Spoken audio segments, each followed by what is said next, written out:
Tommy en ik. Tommy is mijn vismaat. Die ging altijd naar de bosplaat met fuiken daar vissen. Nou ja, en je weet wel hoe dat gaat met palingvissen.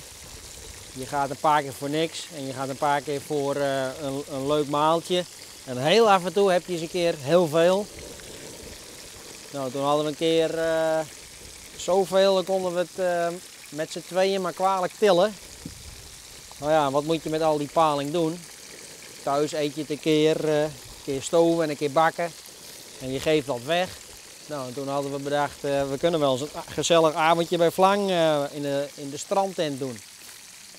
Dus toen hadden we dat met Vlang besproken. Vlang ging wat mensen uitnodigen. Een beetje gemêleerd gezelschap, van alles wat. En zo is eigenlijk de Eel-Eaters Club ontstaan. En hoe lang alleen is dat?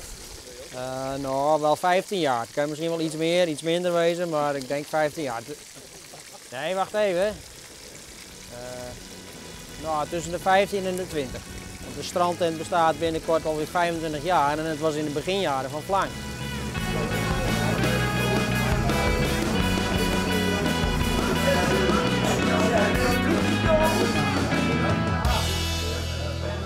Ja.